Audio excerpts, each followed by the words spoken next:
చిన్నవారి నుంచి సగటు మనిషి వరకు కూడా వినోదాన్ని అందించాలనే ఉద్దేశంతో అంటే సినిమా టికెట్ల ధరలను క్రమబద్ధీకరించి అంటే జియో 35 విడుదల చేసి అనంతరం ఒక పారదర్శకంగా ఉండేందుకు టికెట్ల విక్రయం అనేది పారదర్శకంగా ఉండేందుకు ఆన్లైన్ వ్యవస్థను ఏపీ ప్రభుత్వం త్వరలో తీసుకురానుంది.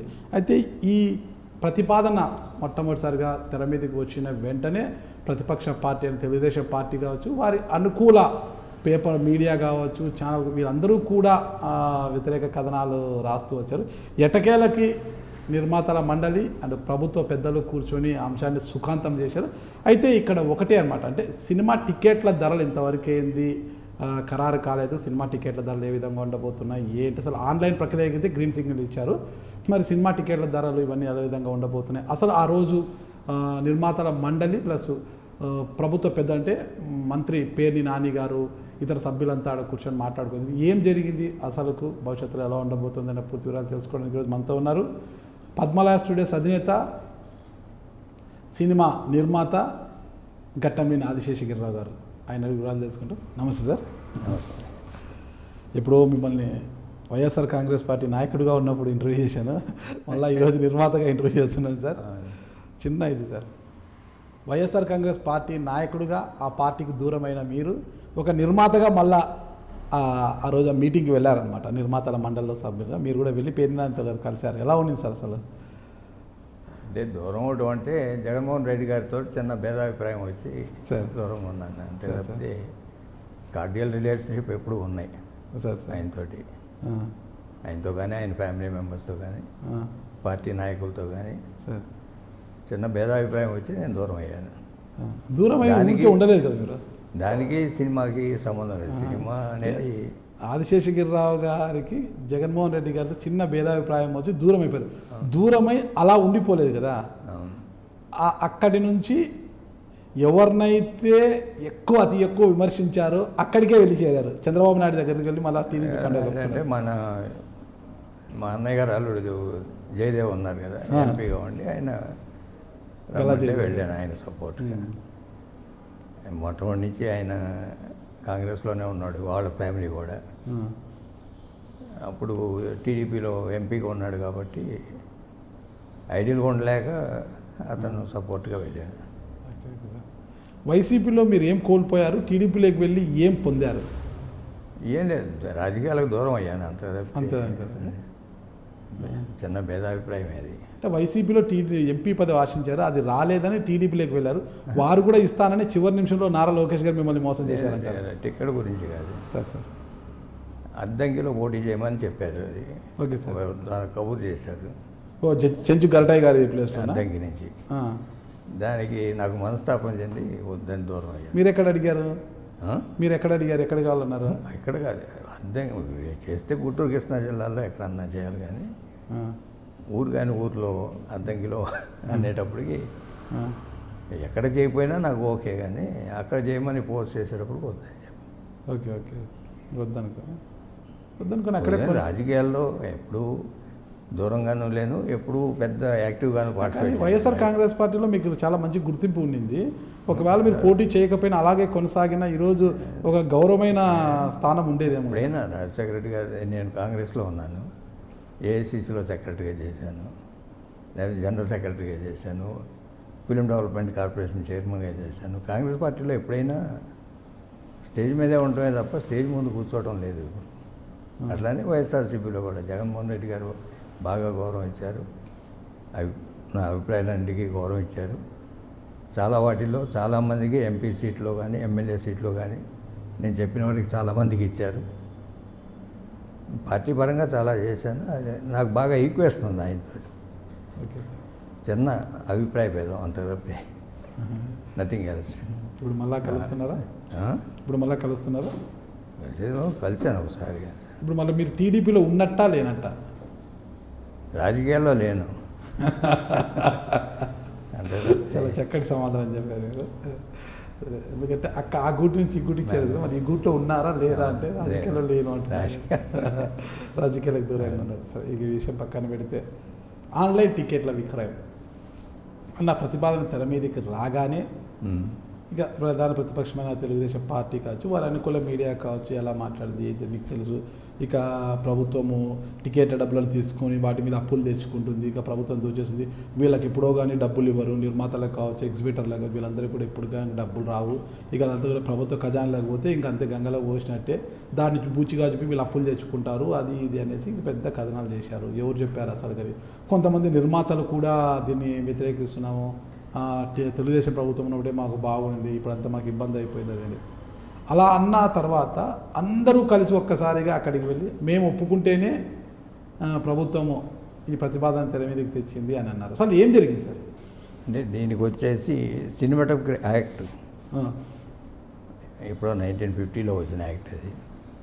దాంట్లో విండోలోనే, సినిమా విండోలోనే టికెట్ అమ్మాలి అనేది సినిమా విండోలోనే అనేది ఎందుకు పెట్టారంటే బయటకు వెళ్ళి కోటలో కానీ అక్కడ ఇక్కడ అమ్మకూడదు, సినిమా థియేటర్లోనే విండోలో అమ్మాలి అనేది ఒరిజినల్ యాక్ట్లో ఉంది.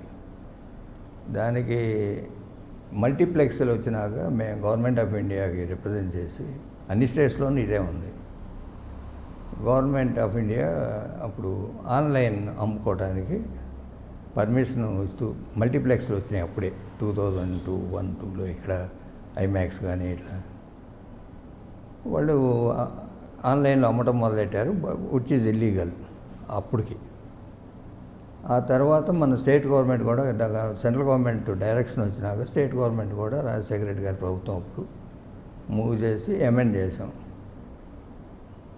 ఆన్లైన్లో టికెట్లు అమ్మచ్చు అని. 2006లో వచ్చింది జీవో. ఆన్లైన్లో అమ్మచ్చు అనేది జీవో 53 అప్పట్లో. అది నేను నా టైంలోనే లీడ్ తీసుకొని ఆన్లైన్లో అమ్ముకోవడానికి పర్మిషన్ ఇచ్చినాక కొంతమంది individual parties, easy my ticket అని, మై షో అని, ఇట్లా ప్రైవేట్ సంస్థలు కొంచెం ఆన్లైన్లో ఎక్కువ ఛార్జ్ చేయడం మొదలెట్టారు. అంటే టికెట్ ప్లస్ 10 రూపీస్, 15 రూపీస్ ఇట్లా అన్న తర్వాత మళ్ళీ సెకండ్ ఇది ఎంత కరెక్ట్గా లేదు అని ఆన్లైన్ పర్మిషన్ ఇస్తూ ఒక ఏజెన్సీ, ఆ రోజుల్లోనే గ్యాలక్సీ ఎంటర్టైన్మెంట్ అనే ఏదో agency, world they have come forward. ఆ రోజుల్లో ఆన్లైన్ టికెట్ గవర్నమెంట్కి అనుసంధానం చేయాలంటే 10 కోట్ల రూపాయలు ఖర్చు అవుతుంది.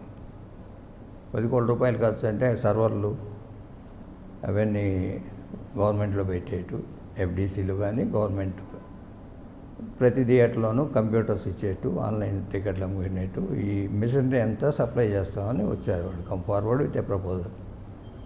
6 రూపీస్ ఛార్జ్ చేసేట్టు ఇచ్చాము అప్పుడు. బట్ వేరియస్ పీపుల్ ఈ ప్రైవేటు చేస్తున్నారు కదా, వాళ్ళు కోర్టుకు వెళ్ళి స్టే తెచ్చుకున్నారు. తర్వాత అతనికే ఇంట్రెస్ట్ పోయింది. ఆయన ఎన్ఆర్ఐ, అమెరికా నుంచి వచ్చారు. అప్పట్లో ఇంత అడ్వాన్స్డ్ సిస్టమ్స్ లేవు, అయినా కూడా వచ్చాడు కమ్ ఫార్వర్డ్. ఎవరు? సమ్ వైజాగ్ నుంచి గ్యాలక్సీ ఎంటర్టైన్మెంట్ అని పెట్టి, అది కోర్టులో ఉంది ఇప్పటికీ. వాళ్ళకి ఎక్స్క్లూజివ్ ఏజెన్సీస్. ఆ తర్వాత వీళ్ళు private people they are running. ఇప్పుడు నాకు తెలిసి ఆంధ్ర 13 జిల్లాల్లో 400-450 థియేటర్లకి ఆన్లైన్ టికెటింగ్ ఉంది ఇప్పుడు కూడా. ప్రైవేట్ పార్టీస్ చేస్తున్నారు బుక్ మై షో ప్రస్తుతం. ఇది కొంతమంది చేస్తున్నారు, కొంతమంది చేయట్లేదు అని ఇండస్ట్రీ నుంచి మ్యాండేటరీ బదులు మామూలుగా కంపల్సరీ చేయమన్నారు. మ్యాండేటరీ, ఎవరు అడిగారు? ఆప్షనల్ కాకుండా AP film chamber, Telugu film chamber ప్రొడ్యూసర్స్కి కొంతమంది ఇక్కడ పెద్ద ప్రొడ్యూసర్లు సరిగా ట్రాన్స్పరెన్సీ రావట్లేదు, ఇది కంపల్సరీ చేస్తే అన్ని థియేటర్లకు వస్తాయి. ఇప్పుడు 400 థియేటర్లు ఉన్నాయి, మిగతా ఇదివరకు 1800 థియేటర్లు ఉండేవి ఆంధ్రప్రదేశ్ రాష్ట్రంలో. గ్రూప్ థియేటర్స్, ఈ మల్టీప్లెక్స్లు కావాలి, సింగిల్ థియేటర్లు ఎన్ని ఉన్నాయంటారు? సింగిల్ మొత్తం 1200 ఉన్నాయి ఇప్పుడు ఆంధ్రాలో. 500-600 పోయినాయి, దే ఆర్ డిమాలిష్. ఏది over a period of 20 years. ఇప్పుడు ఈ 1200లో కూడా ఈ కరోనా టైంలో 150 మూతపడ్డాయి. They are converted into godowns, కళ్యాణ మండపాలు, లేకపోతే కమర్షియల్ ఇట్లా.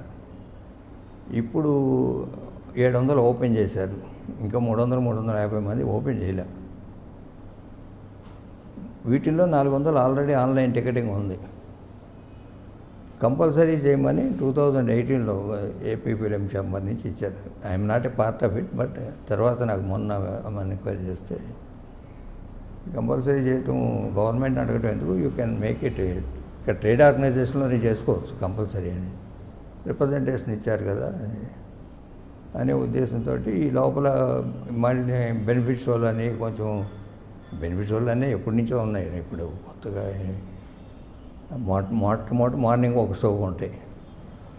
It is not benefit shows అన్ని పెద్ద హీరోలకే వేస్తారండి, చిన్న హీరోలు పెద్ద పిక్చర్లకి ఒక షో వేస్తారు. ఒక షో వేసేది 2-3 షోలు అయినాయి. ఇప్పుడు నెంబర్ ఆఫ్ థియేటర్లు ఎక్కువ వేయడం. ఆ ఒక్క షో ఒక లేకపోతే 1 డే మ్యాక్సిమం, మిగతా రోజుల్లో ఉండబోయి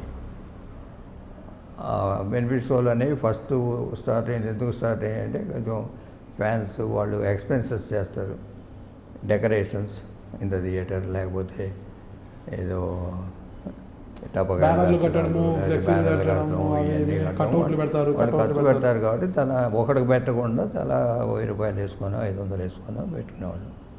అది రెవెన్యూ మోడల్కి తీసుకొచ్చారు కొంతమంది ప్రొడ్యూసర్స్. ఆ బెనిఫిట్ షోస్ అప్పుడంతా అభిమానులకు వాళ్ళకే ఇచ్చేవారు కదా డబ్బు. అదే మొట్టమొదటి వాళ్ళకే ఇచ్చేవాళ్ళు. ఇప్పుడు రెవెన్యూ మోడల్ చేశారు దాన్ని. అందువల్ల కొంచెం ఎక్కువ యాజిటేషన్ లాగా వచ్చింది వీటి మీద. అది రెవెన్యూ మోడల్ ఎప్పుడైతే అయిందో బెనిఫిట్ షో అనేది ఒక పర్టికులర్ పర్పస్ కోసం అయ్యేదాన్ని రెవెన్యూ మోడల్ చేసేటప్పటికి కొంచెం ఇబ్బందులు వచ్చినాయి కొన్నిసార్లు. ఇది గవర్నమెంట్కి ఎప్పుడైతే ఇది ఇస్తున్నారో, మొన్న మీటింగ్ జరిగిన అవుట్కమ్ గురించి మీరు అడుగుతున్నారు, అంటే దీని బ్యాక్గ్రౌండ్ చెప్తున్నాను. ఈ గవర్నమెంట్ కొత్తగా మళ్ళీ ఒక కమిటీ చేసి దీన్ని ఆన్లైన్ కంపల్సరీ చేద్దామని ఒక కమిటీ చేసుకున్నారు. అంటే ఆన్లైన్ ఎవరన్నా ఆన్లైన్ కంపల్సరీ చేయాలని మీరు అడిగారా, గవర్నమెంటే ప్రతిపాదించారు? మన ఇండస్ట్రీ నుంచి అడిగారు, 2018లో అడిగారు. అది అట్లానే ఆ ఫైల్ పెండింగ్లో ఉంది. దాని మీద ఏం డెసిషన్ తీసుకోవాలి.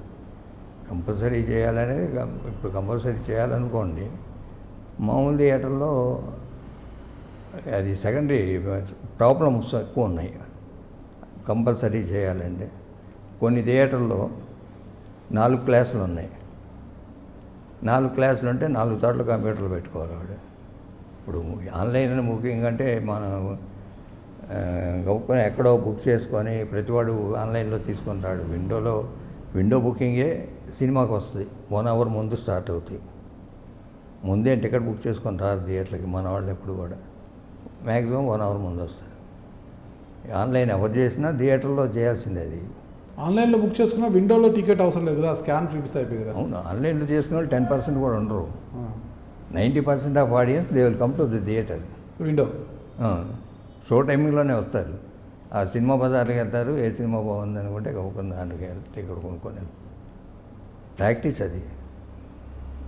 ఆన్లైన్లోనే ఇప్పుడు మల్టీప్లెక్స్లో కూడా 50% ఆన్లైన్ వెళ్తాయి, మిగతా 50% విండో ప్రాసెస్. ఇప్పటికీ మామూలు థియేటర్లు అయితే అంతే. మామూలు ఊళ్ళల్లో ఆన్లైన్లో అడ్వాన్స్ బుకింగ్ చేసుకొని థియేటర్కి వెళ్ళేవాళ్ళు ఉండరు. ఇది ఒక పద్ధతి అయితే. అక్కడ ఉండేది 4 బుకింగ్ క్లర్క్లు ఉంటారు, 4 గేట్ మెన్లు ఉంటారు. వాళ్ళకి online booking system computer operate చేయడం రాదు వాళ్ళకి. వాళ్ళ లైవ్లీహుడ్ పోద్ది. ఈ వైట్ కాలర్ పీపుల్ వచ్చారనుకోండి, again that problem will be there. వాళ్ళకి కంప్యూటర్లు ఇచ్చి చేయమన్నా అదేంటంటే 12 hours డ్యూటీ సినిమా థియేటర్ అనేది. మార్నింగ్ 9 o'clock 10 o'clock వచ్చి నైట్ రాత్రి 10-11 దాకా ఉంటుంది. అది కంప్యూటర్ వైట్ కాలర్ పీపుల్ వచ్చారనుకోండి 8 hours డ్యూటీ అంటారు, మళ్ళీ ఓవర్ టైం అంటారు. అంటే ఎకనామిక్స్ అన్నీ మారుతాయి మళ్ళీ దాంట్లో. ఈ ఎక్కడెక్కడైతే రీమోడల్ చేశారో థియేటర్స్, రీమోడల్ చేసింది ఓన్లీ 2 classes చేశారు, లేదా ఒకే క్లాస్ ఉంది. మల్టీప్లెక్స్లు కానీ రీమోడల్ చేసి ఖర్చు పెట్టినవి కానీ అవి దే ఆర్ ఓకే. ఒకటో ఇద్దరు కంప్యూటర్ ఆపరేటర్స్ ఉంటారు, గేట్ మెన్లు కూడా ఒకటో ఇద్దరు ఉంటారు, వెళ్ళిపోతూ ఉంటారు. మామూలు థియేటర్లకి కంపల్సరీ చేయడానికి it will take time. Okay, overnight అవ్వదు. మొన్న వాళ్ళు ఇండస్ట్రీ ఫిలిమ్స్ ఇండస్ట్రీ అంటే మొన్న వచ్చిన మీటింగ్లో ఎగ్జిబిటర్స్ ఒక మాట మాట్లాడారు, ప్రొడ్యూసర్లు ఒక మాట మాట్లాడారు, ఫిలిం ఛాంబర్గా ఒక మాట మాట్లాడారు. ఏం మాట్లాడారు ఎగ్జిబిటర్స్ మాట్లాడేది వాళ్ళు 3 డిమాండ్స్. వాళ్ళకి మెయిన్ ఇండస్ట్రియల్ స్టేటస్ కావాలి థియేటర్కి. ఇస్తే తప్ప మాకు ఇండస్ట్రియల్ స్టేటస్. ఇండస్ట్రీగా గుర్తించండి, ఎంఎస్ఎంఈలో తీసుకోండి, తీసుకుంటే మాకు బ్యాంక్ లోన్స్ కానీ లేకపోతే పవర్ టారిఫ్లు కానీ లేకపోతే మా స్టాఫ్ని రెగ్యులర్ ఎంప్లాయీస్ చేసుకోవడంలో కానీ అన్నిటికీ అడ్వాంటేజ్ అవుతుంది అది. లేకపోతే గవర్నమెంట్ ఏమన్నా బెనిఫిట్ ఇచ్చారు, మొన్న 3 months వైప్ చేశారు, వేవ్ చేయమన్నారు కరెంటు బిల్.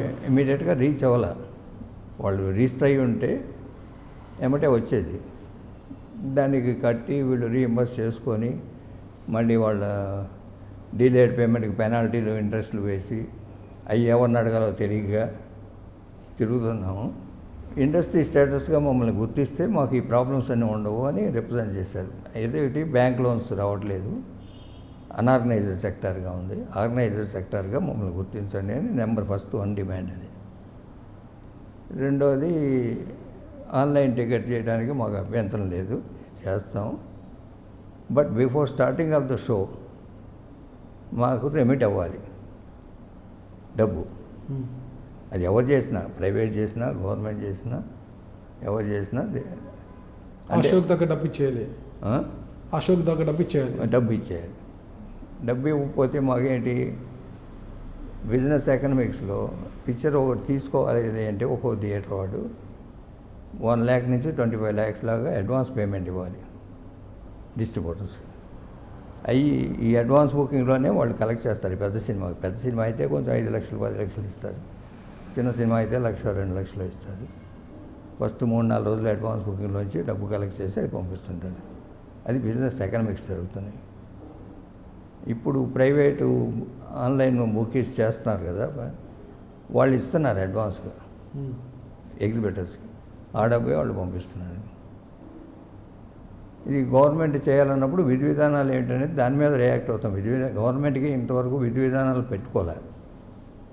మీ అభిప్రాయాలు అడిగారు తప్ప వాళ్ళు ఎలా చేద్దాం అనుకునేది చెప్పలే. అక్కడ ఎలా చేసినా సరే money has to reach the theatre before start of the show అనేది సెకండ్ డిమాండ్ వాళ్ళు. మూడోది టికెట్స్ రెగ్యులరైజ్ చేసి జీవో ఇచ్చారు ఏప్రిల్లో మ్యాక్సిమం అని. దాంట్లో అన్ఈక్వల్గా ఉన్నాయి, అది సవరించాలి. మరి చిన్న 5 రూపాయలు 10 రూపాయలు 20 రూపాయలు అన్నీ పెట్టారు. 5 రూపాయలు 10 రూపాయలు లేవులేండి, 25 రూపాయలు అట్లా 50 రూపాయలు అట్లా పెట్టారు. 5 రూపాయలు కూడా పెట్టారు, జీవో చూస్తే మీకు తెలుస్తుంది. 5 రూపాయలు అంటే కింద క్లాస్ 5, మ్యాక్సిమం 25. ఇప్పుడు సి క్లాసు టెంట్ థియేటర్లు అనేవి లేవు ఇప్పుడు ఎక్కడైనా. కింద కూడా ఎయిర్ కండిషన్. ఇదివరకు ఏంటంటే ఫస్ట్ ఒక 50 థియేటర్లు రిలీజ్ చేసేవాడు, 25 to 30, 50. నెక్స్ట్ బి క్లాస్కి వెళ్ళి, నెక్స్ట్ సి క్లాస్కి వెళ్ళి, next it will take 1 year 1.5 years. కింద థియేటర్లో ఎప్పుడో సంవత్సరం తర్వాత వచ్చే వాటిల్లో ఎట్లా ఉన్న టెంట్ థియేటర్లు అనేవాళ్ళు గోడలు ఉండేవి కావు, లేకపోతే చిన్న థియేటర్లు మీకు తెలుసు కదా చిన్నవాళ్ళు. ఇప్పుడు అవి లేవు. Day 1 ఆల్ ఓవర్ ఆంధ్రప్రదేశ్ ఒకే టైంగా అన్ని థియేటర్లు పడిపోతున్నాయి. వాళ్ళు కూడా మోడర్నైజ్ చేశారు, అప్డేట్ చేశారు, ఎయిర్ కండిషన్ చేశారు. ఈవెన్ కంచికచర్ల లాంటి ఊళ్ళో కూడా ఏసీ థియేటర్లే. అక్కడ మ్యాక్సిమం 5 రూపాయలు 25 రూపాయలు అంటే ఇబ్బంది కదా, దే కెనాట్ రన్. విజయవాడలో కానూరు ఉంది, they cannot open the theatre. అందుకని 300 మంది ఓపెన్ చేయలేదు. ఇప్పుడు కొన్ని చోట్ల రాయలసీమ లాంటిలో జీవోగానే ఉంటుంది, మేము అమ్మేది అమ్ముతాంలే అని కొంతమంది ఓపెన్ చేసేస్తున్నారు. జీవోకి సంబంధం లేకుండా టికెట్లు. అందుకని జీవో సవరిస్తామని గవర్నమెంట్ ఒప్పుకున్నారు. ఎంతో కొంత న్యాచురల్ ఈ రేట్లు ఇప్పుడు ఏదైతే జీవోలో ఇచ్చారో అవి 2007 రేట్స్. ఈ 13 yearsలో కాస్ట్ ఎస్కలేషన్ అయింది. Even cost of living index పెరిగింది, లేకపోతే పవర్ టారిఫ్లు పెరిగినాయి, శాలరీస్ పెరిగినాయి, డీజిల్ కాస్ట్ పెరిగింది, ప్రాపర్టీ ట్యాక్సెస్ పెరిగినాయి, ప్రాపర్టీ వాల్యూస్ పెరిగినాయి. పాతకాలంలో రోజులైతే ఏదో జమీందారులు వాళ్ళు వీళ్ళు కట్టిన థియేటర్లు ఇప్పుడు లైవ్లీహుడ్ పోనిసి చాలా థియేటర్లో ఈ థియేటర్లో వచ్చే రెవెన్యూ మీదే బతుకుతున్న ఫ్యామిలీస్ ఉన్నాయి. వాళ్ళకి డిమాలిష్ చేసుకొని బ్యాంకులో వేసుకుంటే ఎంతకన్నా బెటర్గా రెవెన్యూ వస్తుంది. కాకపోతే ఏంటంటే ఆ పాతకాలం మనుషులు ఉన్నారు ఓనర్స్, మేము ఉన్నంతకాలం ఉండేంట్రా, మేము పోయినా కావాలంటే అటు కావాలంటే అటు చేసుకోండి అని అడ్డుపడుతున్నారు సార్. అంటే వాళ్ళ ఎగ్జిబిటర్స్ పై చెప్పిన మాటలు నేను వాళ్ళ డిమాండ్స్ అవి. మరి ప్రొడ్యూసర్ డిమాండ్స్ ఏంటి? ప్రొడ్యూసర్ డిమాండ్స్లో ఓ టైప్ ఆఫ్ ప్రొడ్యూసర్స్ చేసేయండి government side, there is no problem అనేది ఉంది. వీళ్ళు వరల్డ్ వైడ్ పిక్చర్ చూసే విధానంలో వీకెండ్ కలెక్షన్స్ అనేవి పెరిగినాయి. అమెరికా నుంచి అమలాపురం దాకా అదే, అది ఎక్కడ ఏం మారలా.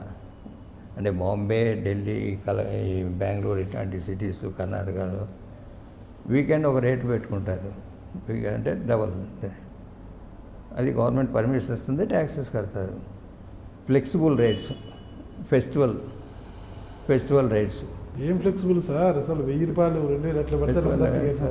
దానికి ఇప్పుడు రైల్వేస్ ఉన్నాయి, ఇప్పుడు ఆక్యుపెన్సీ బేస్డ్ వసూలు చేయట్లా. మేము బెదవాడ వెళ్ళి ఇక్కడికి హైదరాబాద్ వద్దాం అంటే ఆ రోజు 15,000 అన్నాడు. ఎందుకు లేని కార్లో వచ్చాం. రైల్వేలు ఉన్నాయి, తత్కాలని వసూలు చేయట్లే. లేకపోతే స్పెషల్ ట్రైన్స్ అని ఇప్పుడు ఇక్కడి నుంచి రాజమండ్రికే 1500 వసూలు చేస్తున్నారు. స్పెషల్ ట్రైన్ దాని పేరు. మామూలు ట్రైన్ అయితే 450, స్పెషల్ ట్రైన్ అయితే 1500. వాళ్ళంటే అది ప్రయాణం అనేది ప్రతి మనిషికి అవసరము, ప్రతి మనిషి ఇప్పుడు జస్ట్ వినోదం కదా. ఆర్టీసీ ఉంది, ఫెస్టివల్ అని వసూలు చేయట్లా. Sankranti festival double. అట్లానే మాకు కూడా అవకాశం ఇవ్వండి అని వాళ్ళు అడుగుతున్నారు. మాకు కాస్ట్ ఆఫ్ ప్రొడక్షన్ పెరిగింది మాకు. అంటే ఇదివరకులాగా ప్రొడక్షన్ కాస్ట్ అంటే మీరు హీరోలకు పెంచేస్తున్నారు కదా, మీరు రెమ్యునరేషన్. ఇదివరకులాగా 100 రోజుల కలెక్షన్స్ అనేవి లేవు. 1 వీక్తో అయిపోతున్నాయి మొత్తం. సెకండ్ వీక్ కలెక్షన్స్ వచ్చాయి హార్డ్లీ 15-20%. లేకపోతే 1 వీక్లో కూడా 3 డేస్, ఫ్రైడే సాటర్డే సండే. మాకు ఇవన్నీ వచ్చినాయి. అది పైరసీ, సినిమా రిలీజ్ అవ్వగానే ఇంటర్నెట్లో వచ్చేస్తుంది నెక్స్ట్ డేకి. ఆ 3 డేస్లో ఏమొస్తే అదే. తర్వాత కలెక్షన్స్ ఇక దైవాదేనం. ఏదో చాలా సినిమాలకి 3 డేస్ తర్వాత వచ్చే రెవెన్యూ ఏం లేదు. అందుకని మాకు ఈ అవకాశం ఇవ్వండి అనేది వాళ్ళ ఆర్గ్యుమెంట్. ఇప్పుడు ఎంతసేపటికి హీరోలు 2-3 డబ్బు, ఈ గాలి వార్తలు, గబ్బు వార్తలు అంత తీసుకుంటున్నారు, ఇంత తీసుకుంటున్నారు అనేది సోషల్ మీడియాలో వస్తున్నారు. లేకపోతే కలెక్షన్స్ అంత వస్తున్నాయి, ఇంత వస్తున్నాయి అని అంటున్నారు. ఇవన్నీ కరెక్ట్ కావు. రియాలిటీలు వేరు ఉంటాయి. They are part of production cost. Revenue కూడా ప్రొడక్షన్స్ రెవెన్యూ షేర్ చేసుకుంటున్నారు చాలామంది. సినిమా వచ్చే రెవెన్యూని బట్టే తీసుకుంటున్నారు తప్ప ఇంత ఫిక్స్డ్ ఛార్జెస్ అనేది తక్కువ. ఇప్పుడు మళ్ళీ ప్రధానమైన డిమాండ్ అది ఒకటేనా ఇది ప్రొడ్యూసర్స్ అడిగింది? ప్రొడ్యూసర్ సైడ్ నుంచి ఇదే, మీ ఆన్లైన్ చేయండి, మాకు అభ్యంతరం లేదు, బట్ ఫ్లెక్సిబుల్ రేట్స్ ఇవ్వండి. ఉన్న జీవోని సరళించాలనేది ఎగ్జిబిటర్స్ అడిగేదాము. ఫర్ మెయింటెనెన్స్ కాస్ట్ కూడా మాకు మీట్ అవ్వదు ఈ జీవోలో ఇచ్చిన రేట్ల వల్ల. ఇది ఎప్పుడో 10-12 ఏళ్ళు ఉన్న రేట్లు ఇప్పుడు ఇస్తామంటే వాళ్ళు ఇట్లా ఓపెన్ చేయరు. 300 మంది 400 మంది ఓపెన్ చేయరు. అది సవరిస్తుంది, అది సవరిస్తామని చెప్పారు. మరి హామీ ఇస్తారు. ఎంత సవరిస్తారు అనేది మనకి చెప్పలేదు, కానీ సవరిస్తామని మటుకు చెప్పారు. టికెట్ల ధరలు అయితే ఇంకా ఖరారు చేయలేదు. మీరు ఎంత అడుగుతున్నారు టికెట్ల ధరలు? ఎంతవరకు పెడితే బెటర్ అంటారా? టికెట్ రేట్స్ థియేటర్లు మెయింటైన్ అవ్వాలంటే 100 rupees. A class, B class, C class అని ఏదైతే పెట్టారో నగర అవి ఆ డిఫరెన్షియేషన్ ఇప్పుడు అక్కర్లేదు. పాతకాలంలో పెట్టిన డిఫరెన్షియేషన్ ఇప్పుడు వాళ్ళు కూడా అప్గ్రేడ్ చేశారు. నేను ఎగ్జాంపులే చెప్తున్నాను కదా, మాకు కంచికచర్ల, కానూరు, కృష్ణ, బెదవాడ పక్కన ఉన్నాయి.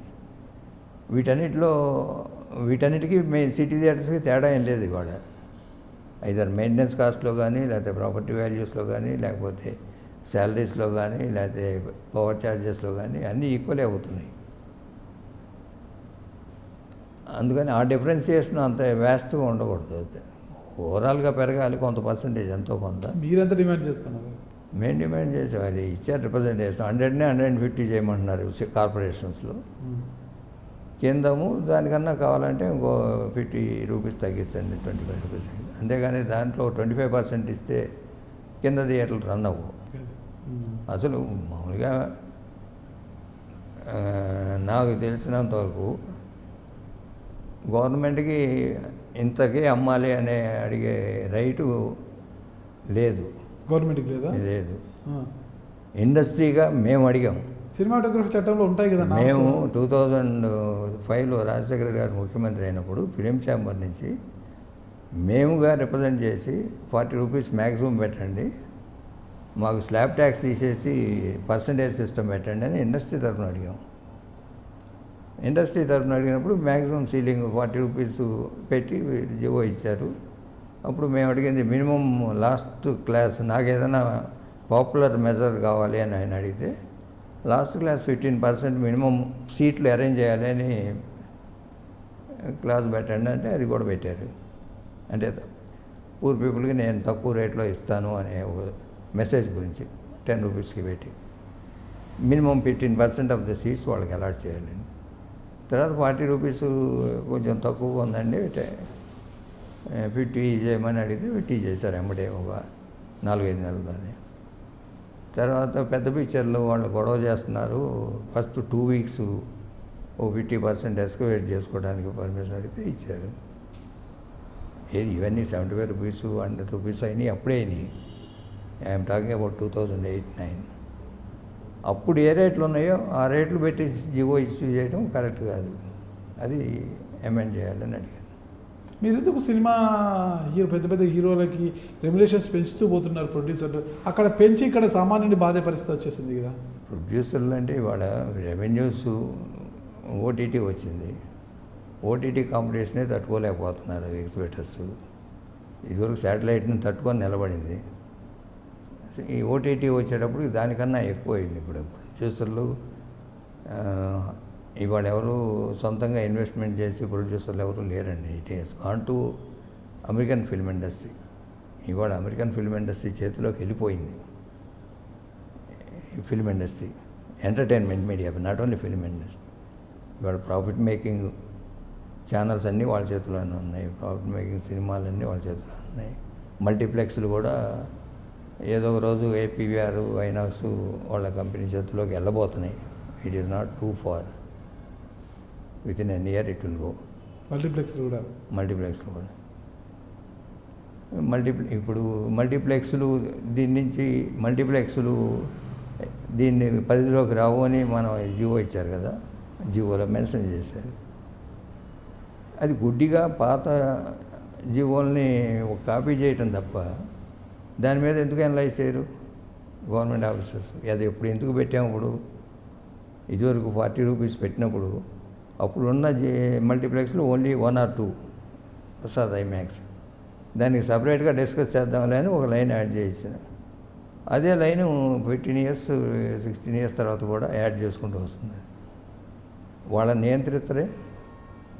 సింగిల్ థియేటర్ ఓనరు ఇప్పుడు మీరు విజయవాడ అప్పుడప్పుడు వెళ్తున్నారు కదా, అప్సరా కానీ రాజీవరాజ్ కానీ, it is above than multiplexes.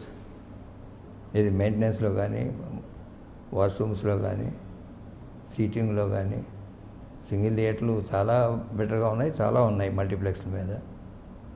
మల్టీప్లెక్స్లకి separate equation ఎందుకు చేస్తున్నారు, దీనికి ఎందుకు చేయట్లేదు, ఎందుకు పెనలైజ్ చేస్తున్నారు అనేది వాళ్ళు అడుగుతుందండి. మేము బెటర్ ఫెసిలిటీ ఇద్దామని ఖర్చు పెట్టి 3 కోట్లు 4 కోట్లు ఖర్చు పెట్టి థియేటర్స్ అప్గ్రేడ్ చేసిన దానికి పనిష్మెంట్ అయింది. అవతల మల్టీప్లెక్స్లో 200-250 రూపాయలు అమ్మి మమ్మల్ని 100 అమ్మంటే మాకు ఎవడిస్తారు సినిమా? అక్కడికి వెళ్తారు. అందుకని వాళ్ళ జెన్యున్ ప్రాబ్లమ్స్ వాళ్ళు బయటికి తీసి. మొత్తం మీద ఈ ఆన్లైన్ విధానాన్ని మీరు ఏమంటారు? ప్రభుత్వం చేపట్టబోయే ఆన్లైన్ ప్రక్రియను, టికెట్ల ఆన్లైన్ విక్రయ విధానాన్ని మీరు ఎలా చూడబోతున్నారు? అంటే చాలా కాంప్లికేటెడ్ అఫైర్ గవర్నమెంట్ కనుక టేకప్ చేస్తే.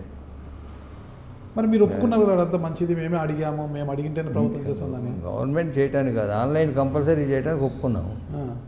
గవర్నమెంట్ చేయడానికి ఎట్లా చేస్తారనేది ముందుకు వస్తే ప్రపోజల్ ఇస్తే అప్పుడు మాట్లాడుతూ ఉన్నారు. ప్రపోజల్ మళ్ళీ జరగలేదు ఆ రోజు మీటింగ్లు ఏం జరగలేదు మీరేం అడిగాము, అడగలేదా? మేము విధి విధానాలు చెప్పుకొని మళ్ళీ ఇంకోసారి మీటింగ్కి వస్తాం, పిలుస్తామని చెప్పారు. ఓకే, విధి విధానాలు చెప్పారు, ఇంకోసారి మీటింగ్. మళ్ళీ ఫిలిం ఛాంబర్ ఏం చెప్పింది?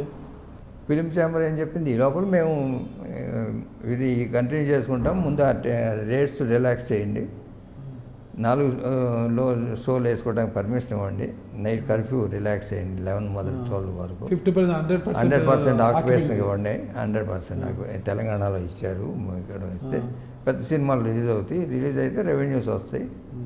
ఇప్పుడు సినిమాలు రిలీజ్ కాక స్టాగ్నెట్ అవుతున్నాయి, కనీసం ఇదన్నా చేయండి అని అడిగారు. ఇది 100% ఆక్యుపేషను, కర్ఫ్యూ 12 o'clock దాకా వేసుకోవడానికి. మూడోది ఈ జియో 35 జియో సవరించండి. అది కూడా చేస్తే మేము ఈ లోపల పెద్ద సినిమాలు చేయడానికి మొదలెడతాం, ఈ లోపల మీరు విధి విధానాలు రెడీ చేసుకొని పిలిస్తే మళ్ళీ వచ్చి మాట్లాడతాం. అంటే గవర్నమెంట్లో కూడా వాళ్ళకి ఎట్లా చేయాలి, ఇది కాంప్లికేటెడ్. గవర్నమెంట్ కూడా it is not be taken in one day, phased మేనర్లో చేయాలి. చేసిన దాని మూలాన మనకేమిటి లాభం, గవర్నమెంట్కి ఏంటి లాభం, దీంట్లో ప్రాపర్గా ట్రాన్స్పరెన్సీగా ట్యాక్స్ వస్తుంది అనేది ఒకటి ఉంది. అది వాళ్ళు ఆన్లైన్లో చేసినా అది అనుసంధానం చేయమనొచ్చు. ఎవరైతే ఆన్లైన్ చేస్తున్నారో ఆన్లైన్ చేసిన థియేటర్లని they can open a portal, అనుసంధానం చేయొచ్చు. చేస్తే ఇన్ఫర్మేషన్ వస్తుంది, వాళ్ళకే వస్తుంది, ఇండస్ట్రీకి వస్తుంది, ప్రొడ్యూసర్కి వస్తుంది ట్రాన్స్పరెంట్గా. మేమే ఆపరేట్ చేస్తాము అనేది వాళ్ళు ఎక్కడ చెప్పలే, ఊరికే పేపర్లో మీలాంటి వాళ్ళు అడిగి రాస్తున్నదే తప్ప గవర్నమెంట్ మేమే డబ్బులు కలెక్ట్ చేస్తాము, మేమే అన్నీ చేస్తాం అనేది ఎక్కడ చెప్పలే. దీన్ని పరిశీలించడానికి ఒక కమిటీని వేశారు, ఈ ఆన్లైన్ని ఎట్లా ఇంప్లిమెంట్ చేయాలి, విధి విధానాలు ఎలా చేయాలి అనేది ఒక కమిటీ నివేదిక వచ్చిన తర్వాత మిగతా విషయాలు తెలుస్తాయి. ఒక కమిటీ వేయాలి. కమిటీ వేసిన తర్వాత ఫైనాన్షియల్స్ ఒకటి ఉంటాయి కదా, దానికి ఎంత ఖర్చు అవుతుంది, ఎంత మ్యాన్ పవర్ కావాలా, థియేటర్స్లో ఎంతమందిని కంప్యూటర్ చేయాలి. 100% we cannot done from one place. Window ఇప్పుడు రైల్వే టికెట్ ఉంది, ఆఖరి నిమిషంలో వెళ్ళి రైల్వే టికెట్ కొంటూనే ఉంటాం కదా, ఇప్పటికీ బస్ స్టాండ్కి వెళ్ళి కొంటూనే ఉంటాము. ఆన్లైన్ ఉన్నా కూడా బస్ స్టాండ్కి వెళ్ళి డబ్బులు ఇచ్చుకునే వాళ్ళు కొంటూనే ఉంటారు కదా. ఇప్పుడు కూడా విండోకి పోయి కొనే వాళ్ళు కూడా ఉన్నారు, విండోకి పోయి కొనే వాళ్ళు కూడా ఉన్నారు. సినిమా విండోలోనే కొంటారు. ఈ ఆన్లైన్లో కొనేది ఇప్పుడు 10% ఉంటే ఓవరాల్గా మళ్ళీ పీరియడ్ 10%, 20% అవచ్చు, 30% అవచ్చు, 50% అవచ్చు. But 50% people they will go and by only in the window. అంతేగాని 100% ఆన్లైన్లోనే అవ్వవు. ముద్రగడ పద్మనాభం గారు ఒక డిమాండ్ పెట్టారు, ఒక లేఖ రాశారు కదా, అంటే టికెట్ల విక్రయం ఆన్లైన్ విక్రయం చేసేది మంచిది, దాంతోపాటు హీరోల రెమ్యునరేషన్ ఇవన్నీ కూడా ఆన్లైన్లో పెడితే చాలా పారదర్శకత ఉంటుంది, ప్రభుత్వానికి కూడా మంచి ఆదాయం వస్తుంది, ట్యాక్స్ అనేది ఒక లేఖ రాశారు. దాని గురించి మీ స్పందన ఏంటి? ఎవరు లేఖ రాసింది? ముద్రగడ పద్మనాభం గారు. అది అట్లాంటి వాటికి రియాక్ట్ అవ్వడమే మన టైం వేస్ట్. అంతేనంటారా? It is not government job. Government priorities చాలా ఉన్నాయి. It is nothing for the government. ఇది కూడా ఏంటంటే మనం ట్రేడ్ అడిగింది కంపల్సరీ చేయమని, కంపల్సరీ చేయాలి అని గవర్నమెంట్ ఒక ఆర్డర్ ఇష్యూ చేస్తే సరిపోతుంది. థియేటర్స్ వాళ్ళు చేసుకుంటారు, ఎలా చేయాలి, కంపల్సరీ ఎలా లాగిన్ అవ్వాలి. అంటే ఖచ్చితమైన విధి విధానాలు ఇస్తే ఆన్లైన్లో టికెట్లు విక్రయిస్తే మీ అందరికీ హ్యాపీయా? ఏదండి మన విధి విధానాలు ఖచ్చితంగా ఉండి ఆన్లైన్లో టికెట్లు విక్రయం చేయబడితే ప్రభుత్వం మీకు హ్యాపీయా? దానికి ఎవరైనా ప్రైవేట్ ఏజెన్సీ చేసే వర్క్ గవర్నమెంట్ చేస్తారంటే ఓకే, దానికి పెద్ద ఇష్యూ ఉంది. మేము ఎవరైనా ప్రైవేట్ ఏజెన్సీ అయినా చేయాలి, ఫిలిం ఛాంబర్ అయినా చేయాలి, గవర్నమెంట్ అన్నా చేయాలి. దీనికి ఒక ఖర్చు ఇన్వెస్ట్మెంట్ పెట్టి చేస్తామంటే. బట్ ట్రేడ్ ఏంటంటే money has to be transferred to the window before start of the show, లేకపోతే బిజినెస్ ఎకనామిక్స్ దెబ్బతింటాయి. చూద్దాం సార్, కమిటీ ఏం నివేదిక ఇస్తుంది, నివేదిక వచ్చిన తర్వాత ప్రభుత్వం ఎలాంటి చర్యలు తీసుకుంటే, తర్వాత నిర్మాతల మండలి ఎలా స్పందిస్తారనేది కూడా చూద్దాము. ఓకే, ఒక సినిమా నిర్మాతగా ఉన్నారు మీరు, మీ అన్నగారు సినిమా హీరో, మీ అన్నగారి కుమారులు కూడా సినిమా హీరోలుగా ఉన్నారు. మా ఎలక్షన్స్ పరిశీలిస్తున్నారా? వాళ్ళకి సంబంధించిన ఇష్యూ ఇట్ ఈస్ పెద్ద దానికి మీడియా ఇంపార్టెన్స్ ఇస్తుంది కానీ ట్రేడ్లో ఏమీ పెద్ద ఇంపార్టెన్స్ లేదు. ప్రతిసారి ఛాంబర్కి జరుగుతాయి అలాంటి ఎలక్షన్స్. కానీ ఈసారి కొంత రసవత్తరంగా ఉంది కదా రెండు వర్గాల మధ్య. అంటే ఆర్టిస్టులు కాబట్టి ఎక్కువ మీడియాలో ఎక్కువ ప్రజెంట్ చేస్తుంటారు, వాళ్ళ మాటలు చెప్పేయండి. చెప్పాలంటే ఇక్కడ మంచు వర్సెస్ మెగా ఫ్యామిలీస్ మధ్య జరుగుతున్నట్టుగా ప్రతి సంవత్సరం కౌన్సిల్కి జరుగుతాయి ఎలక్షన్స్, ఛాంబర్కి జరుగుతాయి, అన్ని ఆర్గనైజేషన్ డైరెక్టర్స్ అసోసియేషన్స్ జరుగుతాయి, ఫెడరేషన్కి జరుగుతాయి. జరుగుతాయి కానీ ఈసారి ఎక్కువ కూడా కొద్దిగా హాట్గా ఉంది. మెగా ఫ్యామిలీ ఇటువైపు, మంచు ఫ్యామిలీ అటువైపు మొత్తం.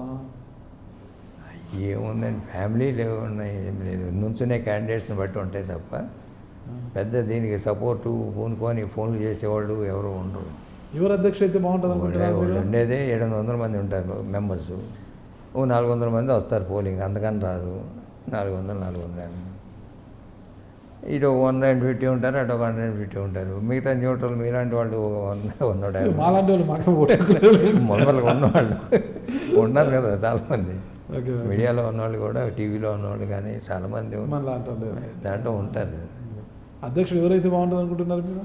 ఏముంది, వాళ్ళకి సంబంధించిన ఇష్యూ ఎవరు వచ్చినా ఇండస్ట్రీకి పెద్ద పెట్టేది ఉండదు, పోయేది ఉండదు. ఏంటి మధ్యన సినిమాలకి దూరం అయినట్టున్నారు మీరు? సినిమాలు కూడా తీయట్లేదు, మధ్యన కన్స్ట్రక్షన్ రంగంలో బిజీ అయిపోయారా? ఎవరు? మీరు. నేను ఇప్పుడు హిందీ ప్లాన్ చేస్తున్నాను. హిందీ సినిమాలో ఏం అట్లా వెళ్ళిపోయారా? చాలా చేశాను, ఇదివరకు 30 సినిమాలు చేశాను హిందీ. చేశారు, ఇప్పుడు పూర్తిగా అటువైపు వెళ్ళిపోయారా తెలుగులో కన్నా అంటున్నా? తెలుగులో చేయకూడదని ఏం లేదు, హిందీ బెటర్ మార్కెట్ ఉంది. ఓకే. హిందీ అంటే మాకుండేదంతా మల్టీనేషనల్ కంపెనీస్తో కాంటాక్ట్స్ ఎక్కువ ఉంటాయి. వాళ్ళు ఇప్పుడు మా హిందీ, తెలుగు, తమిళ్ అని లేదు, అన్ని లాంగ్వేజ్లకి వెళ్ళే సినిమాలే ఇప్పుడు ఎక్కడైనా. అంటే మన వాళ్ళకి ఇక్కడ తెలుగు వాళ్ళకి మార్కెట్ చేయటం రావట్లేదు కానీ they can good money in other languages dubbing. ఇప్పుడు హాలీవుడ్ ఉంది, they are dubbing in about 100 languages all over the world. అలాంటి పొటెన్షియాలిటీ ఇండియన్ ఫిల్మ్ మార్కెట్కి ఉంది. వాళ్ళ దే కెన్ గో అబ్రాడ్. కాపీరైట్కి వాల్యూ తెలియదు ఇప్పుడున్న ప్రొడ్యూసర్లకి. ఏదో మనం ఇంత చేస్తున్నాం, అమ్మేస్తున్నాం, దులిపేస్తున్నాం అనేది తప్ప. మీరు మీ అన్నగారు హీరోగా, మీరు ప్రొడ్యూసర్గా చాలా సినిమాలు తీశారు కదా, మహేష్ బాబు గారితో తీశారు మీరు? జరిగే వాటన్నిటిలో పార్ట్నర్షిప్లు ఉంటాయి. ప్రొడ్యూసర్గా మీ పార్ట్నర్షిప్ ఉంటుందా? స్క్రీన్ మీద మీ నేమ్ పద్మాలయ పేరు వాడను. పద్మాలయ పేరు వాడటానికి నేను యాక్టివ్గా పార్టిసిపేట్ చేస్తేనే పద్మాలయ పేరు, ఓకే, లేకపోతే పద్మాలయ పేరు వాడడం. Okay okay. యాక్చువల్గా నేను సబ్జెక్ట్ ఓకే చేసి, సర్కాస్ట్ ఓకే చేసి, టెక్నీషియన్స్ ఓకే చేస్తేనే మా పేరు వాడతాం. ఓకే. అన్ని సినిమాలు అలానే చేసాం. పార్ట్నర్షిప్లు డబ్బు ఇన్వెస్ట్ చేయటం, ప్రాఫిట్ అండ్ లాసెస్ తీసుకోవడం ఎప్పుడూ జరుగుతూనే ఉన్నాయి. Okay. That is an ongoing process. Okay okay. మళ్ళీ ఏమైనా రాజకీయాలు యాక్టివ్ అవుతారా? రాజకీయాలు ఇప్పుడు అలా ఏం లేదు. ఏం లేదా? ఓకే ఓకే సార్, ఖచ్చితంగా చూద్దాం సార్. అయితే ఇప్పుడు నెక్స్ట్ జనరేషన్ అంతా సినిమాల్లో ఉన్నారు. బాంబే నేను వెళ్తే నా ప్రొఫైల్ ఉపయోగపడుతుంది కాబట్టి రమ్మని అడుగుతా ఉంటే బాంబే మటుకు వెళ్ళి వస్తున్నాను. ఎక్కువ బాంబేలో ఉంటున్నాను. తెలుగు తీయకూడదని ఏం లేదు, తెలుగు తీస్తారు భవిష్యత్తులో ఏమైనా తెలుగులో డైరెక్ట్గా? తీస్తాను, తీయటానికి ఏముంది. ఇప్పుడు అదే చెప్పాను, తెలుగు, తమిళ్, హిందీ, మలయాళం అనేది లేదు. ఇప్పుడు Indian cinema, you should go for all India languages, you should go to world mag. నేను ఎప్పుడు ఫస్ట్ సినిమా మోసగాడే ఆ రోజుల్లో 12 భాషలకు డబ్బింగ్ చేశాను. 40 కంట్రీస్లో ఆడింది సినిమా. తెలుగులో ఇప్పుడు మీ అన్నగారితో ఒక సినిమా తీయచ్చు కదా? ఆయన చేయట్లేదు, వద్దన్నారు. 7-8 ఇయర్స్గా. అంటే చివరి, అంటే ఇంకా అక్కడ మధ్యలో ఉన్నారు కదా, ఇంకా వయసు మీద పడింది కదా, ఒక గుర్తుగా అంటే ఒక క్యారెక్టరైజ్ హీరోగానే గుర్తుంటుంది తప్ప. నాగేశ్వరరావు గారు బతికినప్పుడు మన్నం అనే సినిమాలన్నీ వచ్చాయి కదా, ఆయన చేశారు. అలా ఆ రోల్స్లో ఏం లేవంటారా? ఇంట్రెస్ట్ కృష్ణ గారిని హీరోగానే చూపించారు తప్ప ఆయనకి ఇంట్రెస్ట్ లేదు. మనం మామూలుగా జనంలో అట్లానే చూడాలి అనే ఉద్దేశం ఉంటుంది తప్ప ఏ క్యారెక్టర్ పడితే ఆ క్యారెక్టర్ ఆయన ఫ్యాన్స్ ఒప్పుకోరు. మీకు ఏంటంటే కృష్ణ గారి ఫ్యాన్ ఒకసారి అయిన తర్వాత లైఫ్లో మారరు, అది కృష్ణ ఫ్యాన్గానే ఉంటారు. ఓకే. మిగతా వాళ్ళకి వస్తుంటారు, పోతుంటారు. కృష్ణ ఫ్యాన్స్ మటుకు అట్లే ఉంటారు. ఎందుకు అట్లా? అంటే వేరియస్ ఫ్యాక్టర్స్ ఉన్నాయి. ఒక ఫ్యాక్టర్ చెప్పండి. ఇప్పుడు రామారావు కృష్ణ గారికి చాలా కాలం రైవలరీ ఇలాగా ఉండే ఇండస్ట్రీలో. తెలుసు.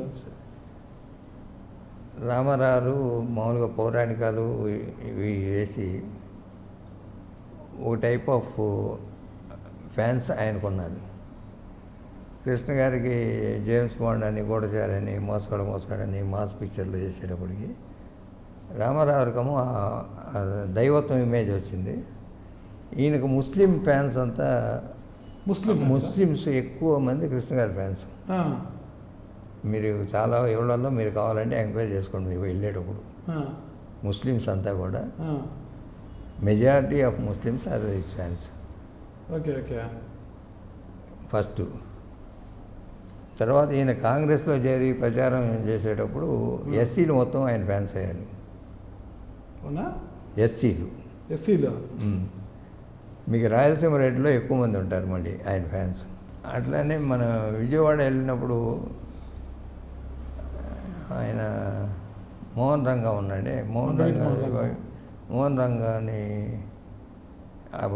కూర్చున్నాడు. అప్పుడు మా గురిపాలెం వెళ్తూ ఆ శిబిరంలో కూర్చున్నప్పుడు పలకరించి వెళ్ళాడు కృష్ణ గారు వెళ్ళి. ఆయన కాంగ్రెస్లో ఉన్నారు, అతను కాంగ్రెస్.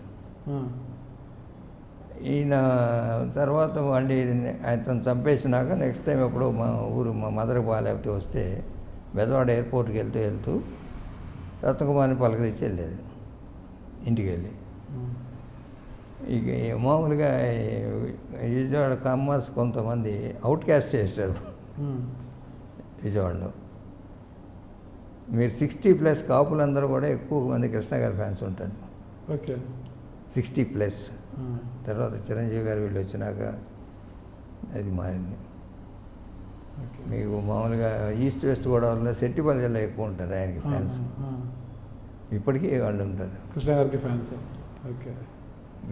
అంటే కారణాలు అడిగారు కాబట్టి చెప్తున్నా. ఇది కులపరంగా మాట్లాడటానికి కాదు. అంతేరా. మొత్తం మీద సూపర్ స్టార్గా చూపించాలి. ఇప్పుడు వేరే పాత్రలో చూపించదు. మొట్టమొదటి నుంచి ఫ్యాన్స్ అసోసియేషన్స్ నిర్మాణం నేనే చేశాను 1970 నుంచి. వాళ్ళందరూ నాతో ఇంటరాక్ట్ అవుతూ ఉంటారు. ఇప్పుడు ఎందుకురా ఆయన యాక్ట్ చేయట్లేదు, పోవట్లేదు, ఎప్పటికీ వచ్చి ఆయనతో కలిసి ఫోటోలు తీసుకుంటామని రోజు వస్తూనే ఉంటారు, కలుస్తూనే ఉంటారు. కరోనా టైంలో వద్దురా ఎక్కువ రావద్దని చెప్తుంటాను. బట్ అర్థం చేసుకుంటారు. లేకపోతే ఆయన రోజు 6 to 7 ఆఫీస్లో ఉంటారు. ఏ ఊరి నుంచి వచ్చినా వచ్చి కలుస్తుంటారు. ఎవరికైనా free they can meet him. Thank you sir. Super star Krishna గారు అలాగే సూపర్ స్టార్గానే వెలుగొందుతూ ఉండాలని, ఆయన సోదరుడిగా మీరు కూడా అలాగే ముందుకు రాణించాలని కోరుకుంటున్నాను సార్. Thank you sir. నమస్తే సార్. నమస్తే. మీరు చూస్తున్నారు ఐ డ్రీమ్ న్యూస్ని. Please subscribe. I dreams. For more videos, subscribe. I Dream. Please subscribe for more videos. I dream. I dream. For more videos, Subscribe, I dream. Please subscribe. Subscribe I dream channel. Do subscribe. I dream. I dream ఛానల్ని subscribe చేయండి. Do watch I dream.